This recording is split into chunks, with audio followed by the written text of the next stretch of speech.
அனைவருக்கும் வணக்கம். சற்று முன்பு வெளியான முக்கிய அறிவிப்பு. தமிழக பகுதிகளின் மேல் வளிமண்டல கீழடுக்குகளில் காற்றின் திசை மாறுபாடு பகுதி நிலவுகிறது. இதன் காரணமாக தமிழகத்தில் இன்று பல்வேறு பகுதிகளில் இடி மின்னல் மற்றும் பலத்த காற்றுடன் மழை பெய்ய வாய்ப்புள்ளதாக சென்னை வானிலை ஆய்வு மையம் தெரிவித்துள்ளது. இதை பற்றி விரிவாக தெரிஞ்சுக்கணும்னா இந்த வீடியோவை கடைசி வரைக்கும் ஸ்கிப் பண்ணாமல் முழுமையாக பாருங்கள். இந்த வீடியோக்குள்ளே போகிறதுக்கு முன்னாடி இந்த வீடியோக்கு ஒரு லைக் பட்டனை ப்ரெஸ் பண்ணிடுங்க. நீங்கள் இதுவரைக்கும் என்னோட சேனலை சப்ஸ்கிரைப் பண்ணாமல் இருந்தீங்கன்னா மறக்காமல் சப்ஸ்கிரைப் பண்ணிக்கோங்க. கூடவே அந்த பெல் சிம்பிளையும் மறக்காமல் கிளிக் பண்ணிக்கோங்க. சரி, வாங்க இப்போ வீடியோக்குள்ளே போகலாம். தமிழக பகுதிகளின் மேல் வளிமண்டல கீழடுக்குகளில் காற்றின் திசை மாறுபாடு பகுதி நிலவுகிறது. இதன் காரணமாக இன்று 6ஆம் தேதி தமிழகத்தில் ஓரிரு இடங்களிலும் புதுவை மற்றும் காரைக்கால் பகுதிகளிலும் இடி மின்னல் மற்றும் பலத்த காற்றுடன் மணிக்கு 30 கிலோமீட்டர் முதல் 40 கிலோமீட்டர் வரை லேசான முதல் மிதமான மழை பெய்யக்கூடும்.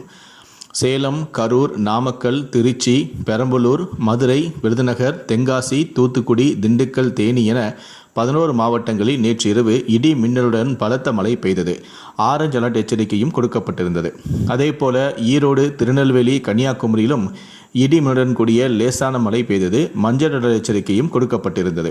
வரும் 7ஆம் தேதி அன்று தமிழகத்தில் ஒரு சில இடங்களிலும் புதுவை மற்றும் காரைக்கால் பகுதிகளிலும் இடி மின்னல் மற்றும் பலத்த காற்றுடன் மணிக்கு 30 கிலோமீட்டர் முதல் 40 கிலோமீட்டர் வரை லேசான முதல் மிதமான மழை பெய்யக்கூடும். நீலகிரி, கோயம்புத்தூர், ஈரோடு, சேலம், தருமபுரி, கிருஷ்ணகிரி மற்றும் திருப்பத்தூர் மாவட்டங்களில் ஓரிரு இடங்களில் கனமழை பெய்ய வாய்ப்புள்ளது. 8ஆம் தேதி அன்று தமிழகத்தில் ஒரு சில இடங்களிலும் புதுவை மற்றும் காரைக்கால் பகுதிகளிலும் இடி மின்னல் மற்றும் பலத்த காற்றுடன் மணிக்கு 30 கிலோமீட்டர் முதல் 40 கிலோமீட்டர் வரை லேசான முதல் மிதமான மழை பெய்யக்கூடும். நீலகிரி, கோயம்புத்தூர், திண்டுக்கல், தேனி, தென்காசி, விருதுநகர் மற்றும் திருநெல்வேலி மாவட்டங்களில் ஓரிரு இடங்களில் கனமழை பெய்யவும் வாய்ப்புள்ளது.